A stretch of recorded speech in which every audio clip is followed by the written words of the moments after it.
మీ మనవరాల జాతకం ప్రకారం ప్రస్తుతం ఎలాంటి బాధ్యతలు తనకు అప్పగించడం మంచిది కాదమ్మా. సరే పంతులు గారు, మీరేం చెప్పినా మా మంచి కోరే చెప్తారు. మీరు చెప్పినట్టే ఈ 3 నెలలు మా ఆలోచనలు మానుకుంటాం. నువ్వు భోజనం పెట్టకపోయేసరికి నా బాడీ వీక్ అయిపోయి నా కాళ్ళకున్న గొలుసులు ఈజీగా వచ్చాయిరా. నేనిప్పుడే బయటకు వస్తున్నా. నువ్వెవరో తెలుసుకొని నీ అంతు చూస్తాను.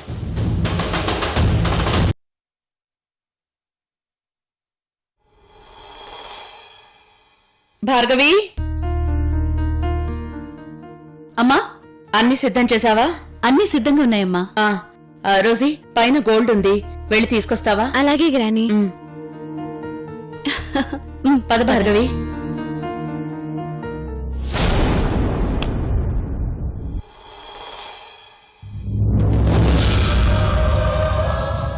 ఆ రోజు నందిని గదిలో బంధించి వెళ్ళాను. పాప నందిని ఇప్పుడు ఎలా ఉందో ఏమో. రోజుగారింటికి వెళ్తే తెలుస్తుంది. ఇప్పుడు ఎలాగోలా నందిని కలవాలి.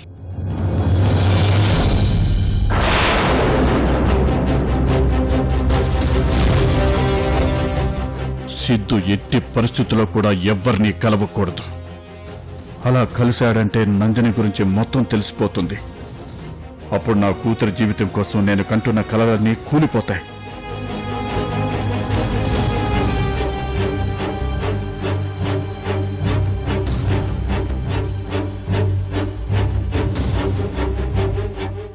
అలా జరగడానికి వీల్లేదు.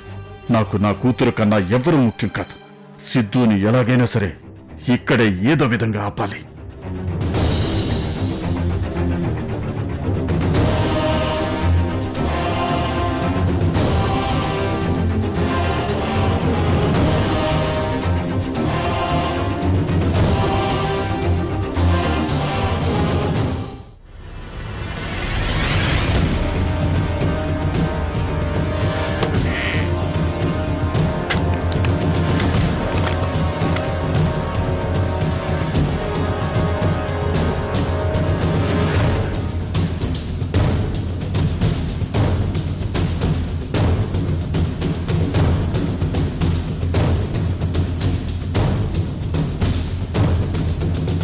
రోజీ ఏంటి ఇంకా నగలు తీసుకుని రాలేదు?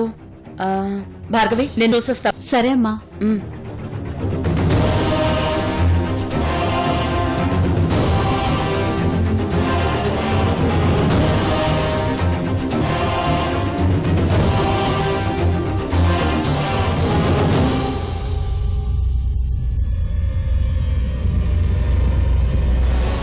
ఎక్స్క్యూజ్ మీ, ఒకసారి ఫోన్ ఇస్తారా?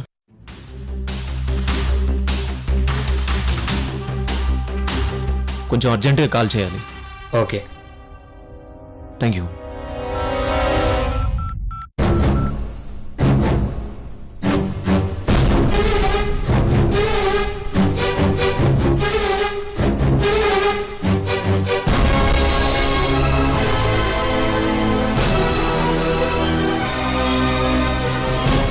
రోజీ,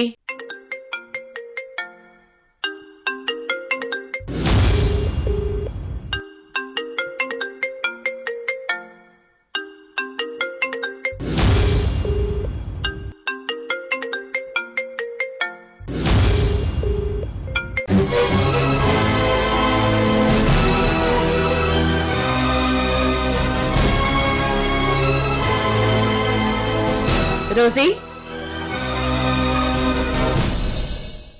రోజీ, వస్తున్నా.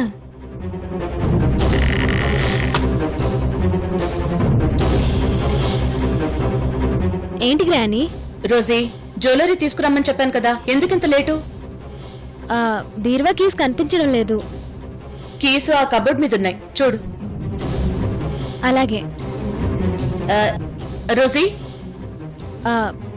ఇందాక నుంచి ఫోన్ వస్తోంది, ఎవరో తెలీదు, చూడు.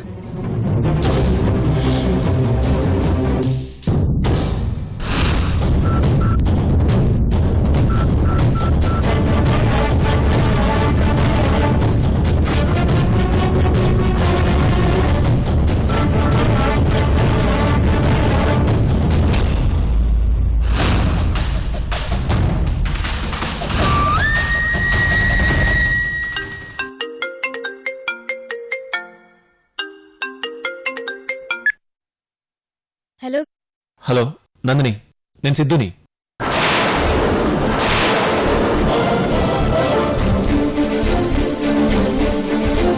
సిద్ధు నువ్వా? అవును నందిని, నేనే. సిద్ధు ఫోన్ చేశాడేంటి? అంటే దమయంతి నుంచి తప్పించుకున్నాడా?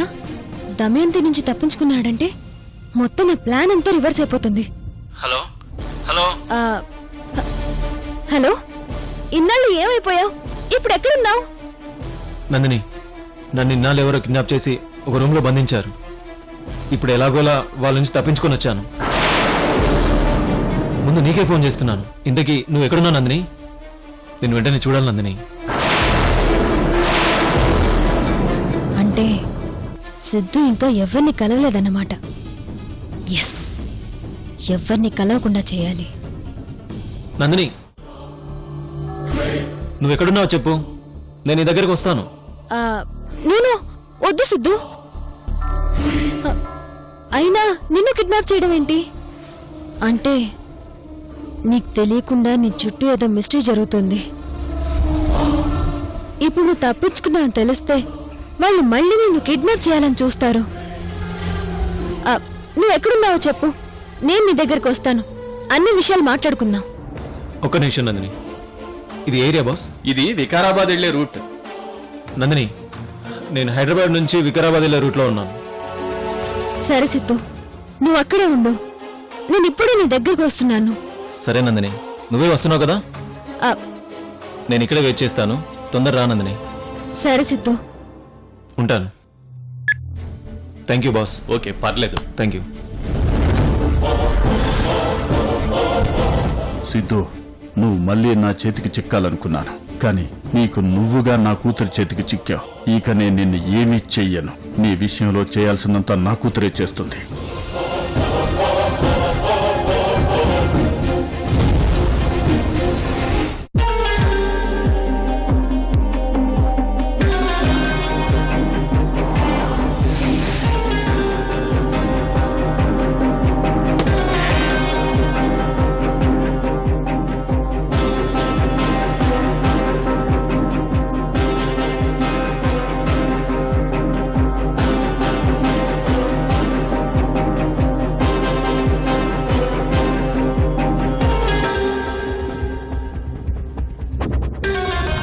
అమ్మా, ఇదిగో తీసుకో. గ్రానీ, నేను అర్జెంటుగా బయటికి వెళ్ళాలి. వెంటనే వచ్చేస్తాను. అదేంటి రోజీ, కాసేపట్లో సువర్ణ పూజ నీ చేత జరిపించాలి. ఆ పూజ అయ్యాక వెళ్తూ గాని. లేదు గ్రానీ, ఒక గంటలో వచ్చేస్తాను ప్లీజ్. చాలా ఇంపార్టెంట్ పని. వచ్చేస్తాను. ఏంటమ్మా రోజీ అంత హడావిడిగా వెళ్ళిపోతుందేంటి? ఏమై ఉంటుంది? అదే నాకు అర్థం కావట్లేదు భార్గవి. సరేలే, వెంటనే వస్తానని చెప్పింది కదా, వచ్చాక తనే చెప్తుందిలే. ఈ నగలన్నీ ఆ పళ్ళెంలో పెట్టేసే. సరే.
ఎలా ఉన్నావు నందిని? బాగున్నాను సిద్ధు. ఏంటి సిద్ధు, అసలు నిన్ను ఎవరు కిడ్నాప్ చేశారు? అసలేం జరిగింది? అదే అర్థం కావట్లేదు నందిని. ఆ రోజు లక్ష్మి గారు ఫోన్ చేసి నన్ను బోధన రమ్మని చెప్పారు. తర్వాత నీ దగ్గర శకుంతల్ని కాపాలా పెట్టి నేను బోధనకి వెళ్ళిపోయాను. అక్కడ గుడిలో విజయ్ రోజుల పెళ్లి జరుగుతుంది. అనుకోకుండా ఆ పెళ్ళి అయిపోయింది.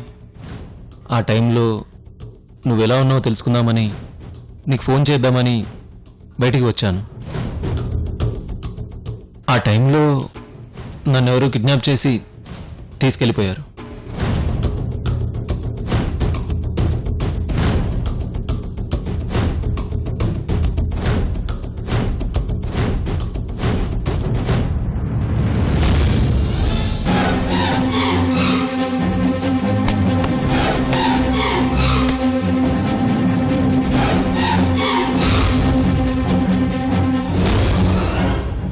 అసలు ఇంతకీ నన్ను ఎవరు కిడ్నాప్ చేశారో ఎంత ఆలోచించినా అర్థం కావట్లేదు నందిని.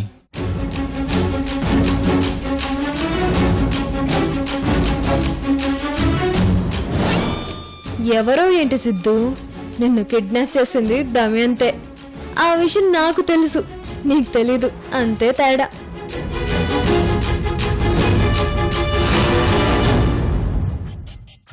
అవును నందిని, అక్కడ నిన్ను రూమ్లో బంధించాను కదా, అక్కడ నుండి బయటికి ఎలా వచ్చావు? అంటే సిద్ధు, నువ్వు ఎన్ని రోజులకి రాకపోయేసరికి శకుంతల నన్ను వదిలేసింది. తర్వాత నేను నిన్ను వెతుక్కుంటూ ఇంటికి వచ్చేసాను. కానీ నువ్వు కనిపించకుండా పోయావు. అప్పటి నుంచి నేను నీ కోసమే వెతుకుతున్నాను. సరే నందిని, ఇప్పుడు గతం తలుచుకొని బాధపడ్డా ఎందుకులే గాని, ఇంతకీ రోజీ గారికి రోజీ అసలు మనవరాలని తెలిసిపోయిందా? చెప్పు నందిని, రోజీ ఇప్పుడు తన ఫ్యామిలీతో హ్యాపీగానే ఉంది కదా?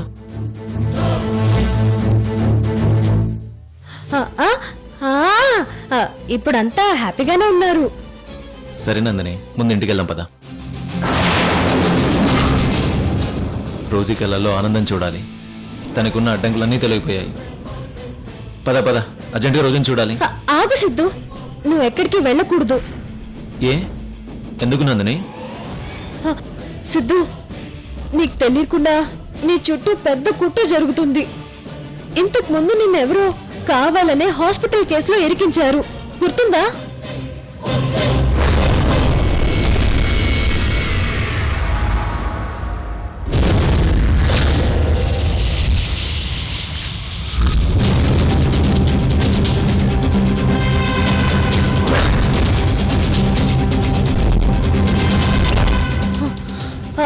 ఇప్పుడేమో నిన్నెవరో తెలియని వ్యక్తి కిడ్నాప్ చేశారు. ఇదంతా చూస్తుంటే నాకు చాలా భయంగా ఉంది సిద్ధు. ఇప్పుడు నువ్వు మళ్ళీ తప్పించుకుని వచ్చావని వాళ్ళకి తెలిస్తే వాళ్ళు మళ్ళీ నిన్ను కిడ్నాప్ చేసే అవకాశం ఉంది సిద్ధు.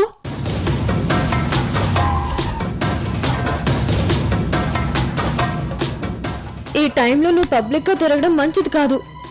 రోజుతో నువ్వు తర్వాత మాట్లాడొచ్చు. ముందు నువ్వు జాగ్రత్తగా ఉండడం ముఖ్యం.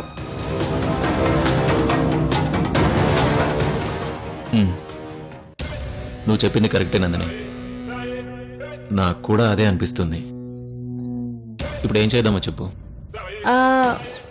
మనిద్దరం అర్జెంట్ గా యుఎస్ కి వెళ్లి పెళ్లి చేసుకుందాం. పెళ్ళయ్యాక అన్ని ప్రాబ్లమ్స్ తీరిపోయాక ఇద్దరం కలిసి రోజు వాళ్ళ ఫ్యామిలీని కలుద్దాం.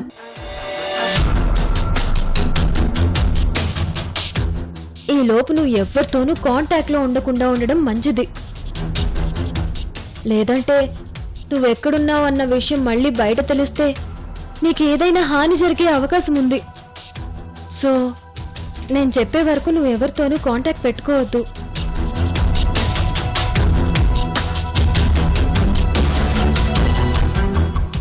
సరే నందిని, నువ్వు చెప్పినట్టే చేస్తా.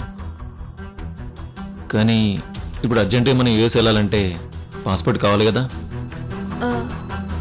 వాటి గురించి నువ్వేం ఆలోచించకు సిద్ధు, అవన్నీ నేను అరేంజ్ చేస్తాను. అప్పటి వరకు నువ్వు ఎవ్వరికీ తెలియకుండా నా ఫ్రెండ్ గెస్ట్ హౌస్ లో ఉండు. సరే పద.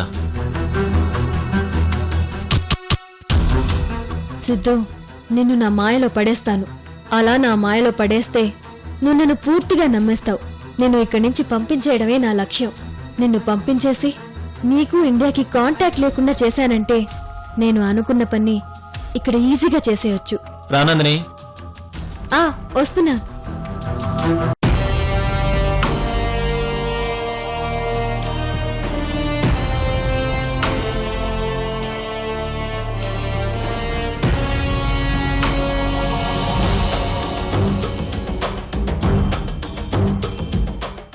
భార్గవి భార్గవి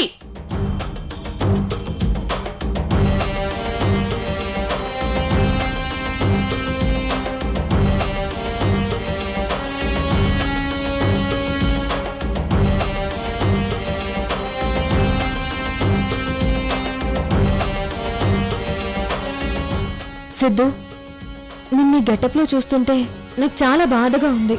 అందుకే నేనే తలంటి నీకు స్నానం చేస్తాను. అలాగే నందిని. రా.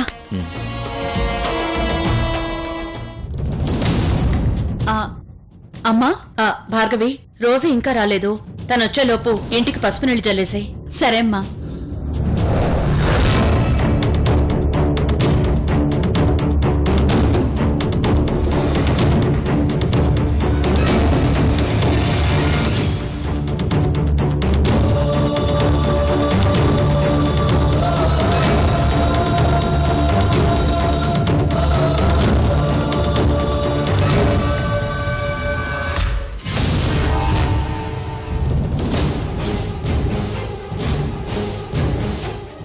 సిద్ధు ఇదిగో.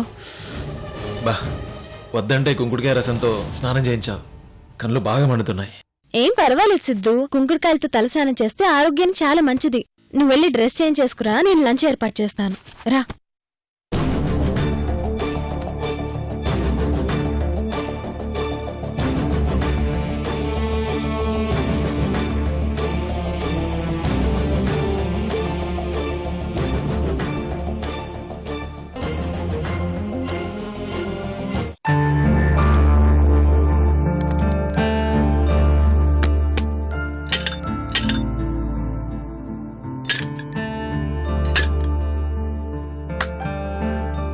ఏంటి నందిని, ఇంత ఫాస్ట్గా లంచ్ని ఎలా రెడీ చేసావు? ఆల్రెడీ బాయ్కి ఫోన్ చేసి లంచ్ అరేంజ్ చేయమని చెప్పాను. ఓ అలాగా. అన్నీ నాకు ఇష్టమైన కర్రీసే ఉన్నాయి.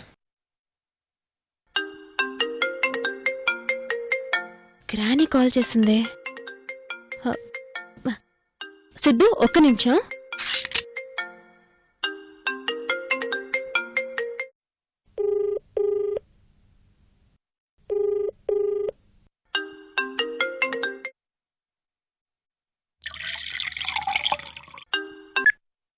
Hello granny. హలో రోజీ, ఎక్కడున్నావు? పంతులు గారు చెప్పిన శుభఘడియలు స్టార్ట్ అయ్యాయి. నువ్వింకా ఇంటికి రాలేదేంటి? గ్రానీ వచ్చేస్తున్నాను. ఆన్ ది వేలో ఉన్నాను. సరే త్వరగా వచ్చేసే. అలాగే గ్రానీ.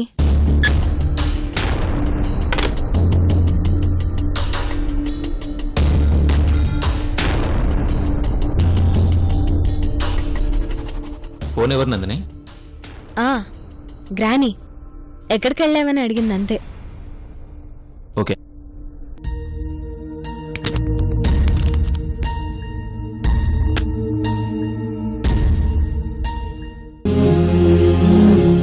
అమ్మా, నువ్వు చెప్పినట్టు ఇలాంతా పసుపు నీళ్లు చల్లేశాను. రోజీ కూడా ఫోన్ చేశాను, తను బయలుదేరిందట. రాగానే పూజ చేద్దాం. సరే అమ్మా.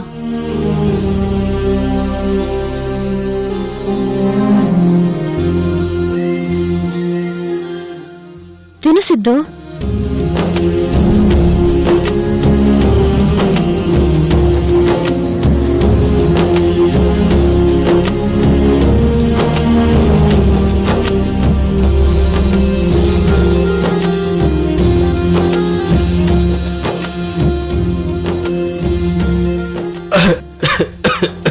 సిద్ధు నీళ్లు తాకు సిద్ధు.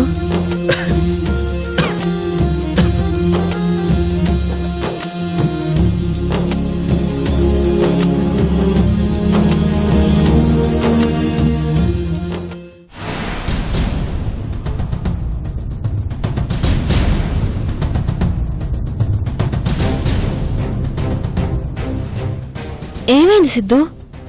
ఎందుకలా కోపంగా ఉన్నావు? నందిని, వాడెవడో నన్ను బంధించాక మళ్ళీ నేను బయటకు వస్తానని, నిన్ను చూస్తానని అనుకోలేదు. నాకు నరకమంటే ఏంటో చూపించాడు. నన్ను ఒకే రూమ్లో బంధించడమే కాకుండా భోజనం కూడా పెట్టలేదు. రోజు కొద్ది కొద్దిగా అన్నం వండుకునేలా ఏర్పాటు చేశాడు. అలా వండుకొని తినలేక ఇన్ని రోజులు చాలా ఇబ్బందిగా ఫీల్ అయ్యాను. అదేంటి సిద్ధుకి రోజు తనకిష్టమైన ఫుడ్ ఫ్రూట్స్ పెడుతున్నానని దమయంతి చెప్పింది, ఇక్కడేమో సిద్ధు రోజు తానే వండుకుని తినేవాడని చెప్తున్నాడు. ఇదేంటి అసలు నాకేం అర్థం కావట్లేదే. అది కాదు సిద్ధు, నువ్వు వండుకుని తినడమేంటి? నాకేం అర్థం కావట్లేదు. అసలు నేను ఇన్నాళ్ళు ఎలా ఉన్నానో తెలుసా?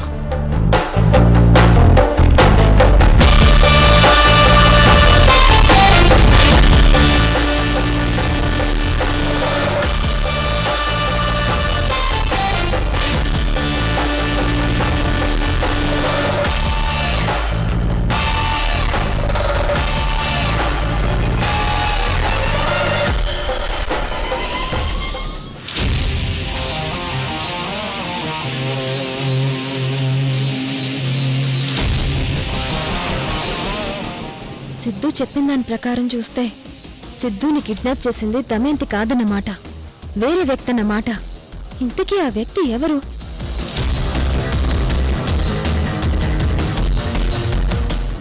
వాణ్ణి మాత్రం వదలను, ఎందుకంటే వాడు నన్ను చంపాలని కూడా చూశాడు.